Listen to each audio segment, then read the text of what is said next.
Lots of changes for 2021 in terms of the eyes in the skies, and a lot of rumors swirling around between NASCAR and road courses, and including a race in Canada.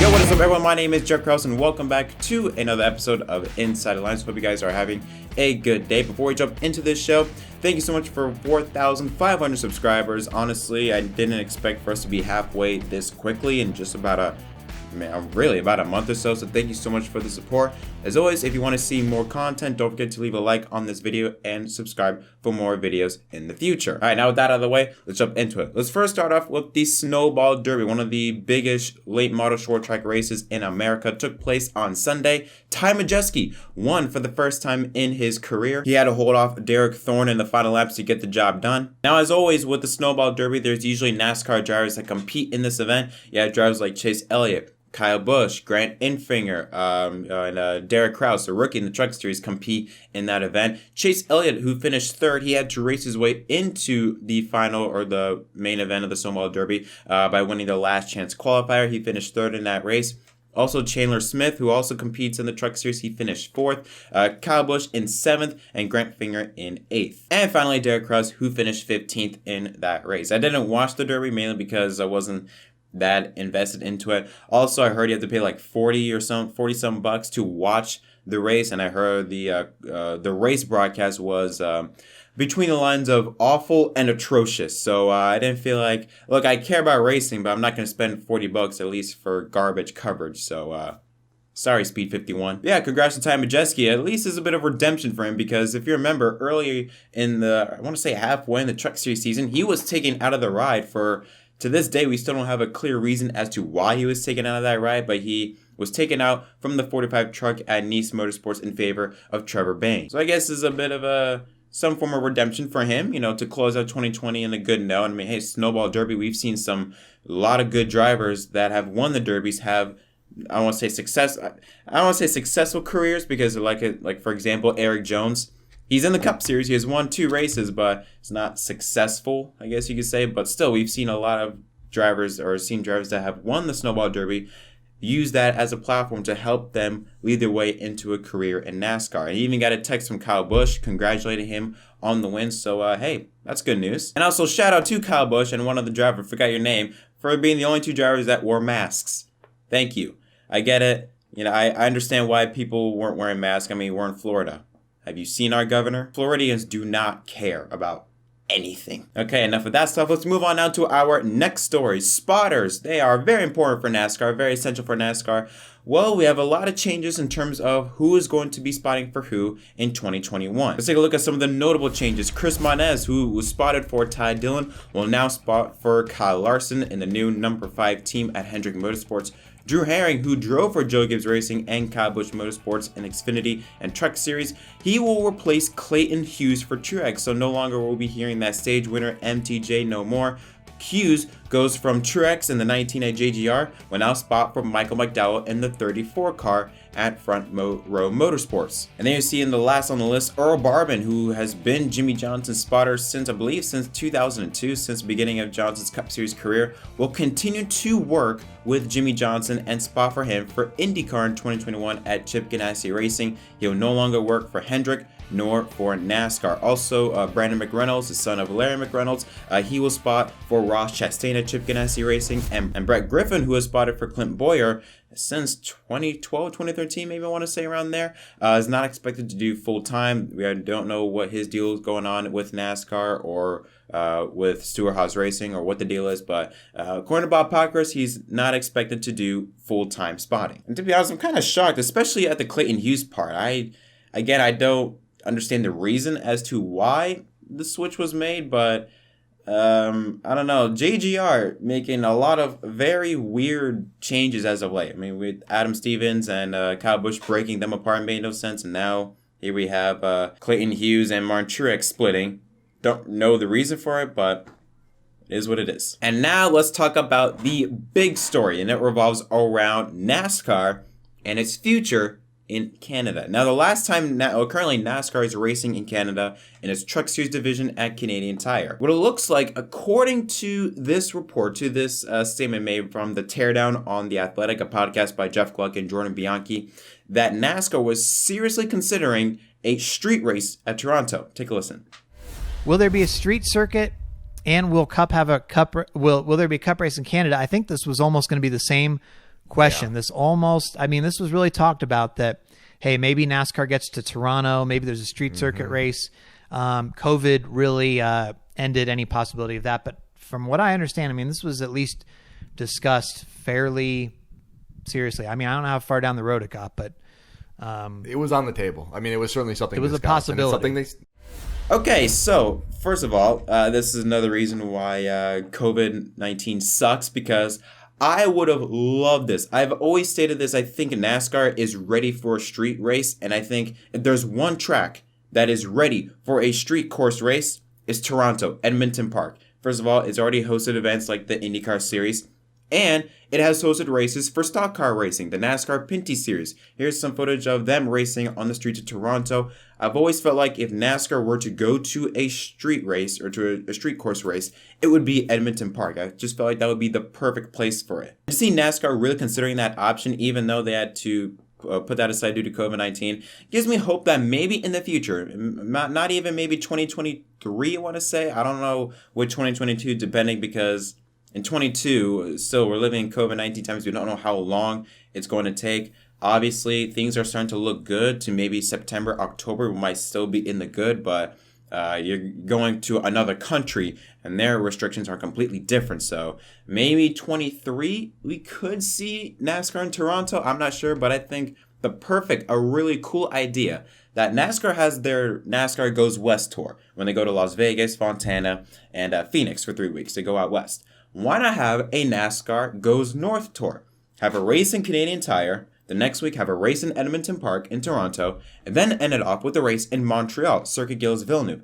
I think that would be a cool addition to the NASCAR schedule, add a bit of diversity to it, and also expand NASCAR's audience, because the Cup Series, they have never raced outside of America in a points-paying race. I'm not including Japan.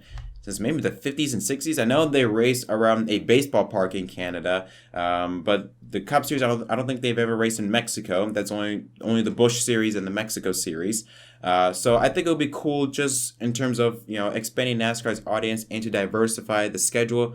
I think it'd be a cool idea to have a NASCAR Goes North tour. Yeah, hopefully they consider that for future schedules, and it was not just, we tried it, it failed. Let's not think about it, move on to something completely different. And now for our final story, and it revolves around the Auto Club Speedway and its future. Now, we know the deal with NASCAR and Fontana. In 2022, take a picture of this. NASCAR is scheduled to do a complete reconfiguration both inside and outside the racetrack. The main project is reconfiguring Auto Club Speedway from a 2-mile oval super speedway to a half-mile short track. And that was expected to finish in time for the 2022 Cup Series season. Well, it looks like Fontana might be in trouble and having its race canceled for 2021. A report came out from AR1.com Racing that says, quote, according to AR1.com sources, rumor has it that NASCAR will cancel the Cup race at Fontana Oval in the spring and replace it with a race on the Daytona road course. Reasons for the change include the California COVID-19 restrictions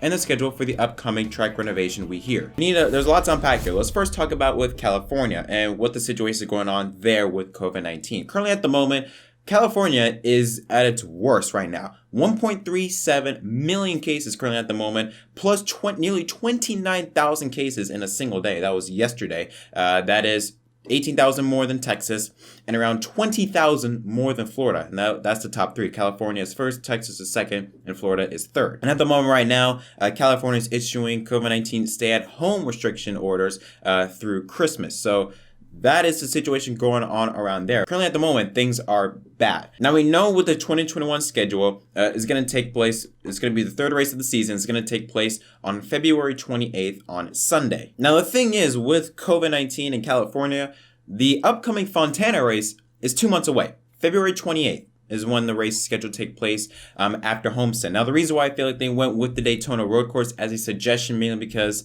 it's in Florida. The first two races of the 2021 season is taking place in Florida, the Daytona 500, and then a race at Homestead. It would just make sense to keep, all the teams in the same place, instead of going out all the way out west for a race that is going to a state that is at its worst right now with COVID-19. They don't want to bring up any sort of risk or put any of their drivers, crews, teams, whatever the case may be, in danger. So just to keep everyone safe, keep it all in the same state. I completely understand that. And I think with the fact that, number one, the fact that it's about 2 months away and COVID-19 is still at its worst in California, I don't want to say this rumor is true, but it's a possibility. But I will be upset if they do actually go through with it. Not because, again, I understand it with COVID-19 and the situation going on over there, but also just feel bad for the people out there that would like to see Fontana in its original state for the final time. Again, when 2022 comes in, it's going to be completely changed. It's going to be a half-mile short track compared to a 2-mile super speedway. So to give fans that have been at Fontana for years, decades, just to see them, look at the original product one more time before it gets demolished and, have a brand new track layout. But if they do go through with it and replace it with the Daytona road course, I'm not going to be that happy. Look, I like road courses. I think they're great for NASCAR, but there are certain road courses that I feel like aren't ready for NASCAR. And the Daytona road course is one of them. If you watched the Daytona road course back in 2020, I think it replaced the Watkins Glen race. It was not that good. It was meh. And it was a combination with, I think, just lack of practice, lack of any track practice, whatever, including with the high horsepower, high downforce. It just wasn't that entertaining. Maybe when the next gen comes out, a track that hopefully that is built for high speeds and low downforce, doesn't require that giant ass spoiler that Dale Jr. likes to say. Maybe when the next gen comes out, you can test the Daytona road course, but I just feel like we need to go to a racetrack that can provide fun racing. Why not go to a third Darlington race, 750 horsepower? I mean, y'all did it in 2020. Y'all went to 3 Darlington races, including one on Sunday and then one on Wednesday. Why not go to Darlington again? Hell, if you want to keep people safe, you don't want teams to go out so far away, why not go to Atlanta? Go to Atlanta Motor Speedway. Or go to Road Atlanta. Road Atlanta, it has hosted NASCAR race back in the 50s, I know, but it's hosted IMSA races. Why not try there? This one's very unlikely, but why not Rockingham? I know it hasn't hosted a NASCAR Cup race since 2004, and last hosted a NASCAR race in general since 2013, but hey, it's being renovated, it's being upgraded to host the Cars Tour race, which is scheduled to take place on March 6th, so it should be ready for racing. I mean, it's got safer barriers, it's got everything that NASCAR needs in order to be track ready. Why not go for that race? I heard someone say maybe why not try Iowa, which I don't know what the state of Iowa is at the moment, but it has hosted trucks, it has hosted Xfinity, it has hosted IndyCar. Why not give it a chance at a cup race? I mean, NASCAR's gone to tracks that we felt like we're not ready for NASCAR, and it has worked well, like the Daytona road course, even though it was lackluster. Why not try to go to a race at Iowa? Hell, bring back Chicagoland from the dead and go race there one more time. I don't know, just something. I think any race would have been better than the Daytona road course. I just feel like, I don't want NASCAR to get the idea that, we need to fill these tracks up with road courses. No. Currently, I think we have 6 or 7 road courses currently in the 2021 schedule. And on top of that, we just got back from racing on the Daytona road course. Because remember, the Busch Clash is going to be taking on the road course, not on the oval. So I just think I understand why they will go for the Daytona road course, because it's in Florida, keeps everyone together, but I think maybe try to go to a new track like Road Atlanta, maybe go to another race at Darlington. I don't know, just any other track I feel like would have been a better option rather than just go to the Daytona road course, because it's just a track I don't think is ready for NASCAR at this moment. But again, we should point out, this is just a rumor, so we don't even know if this is going to be true or not. There's no confirmation, but it's a possibility, to say the least. But that's all I got for this episode of Inside the Lines. Tell me your guys' thoughts in the comment section down below. But until next time, my name is Jett from MDK, and I'll see you guys next time.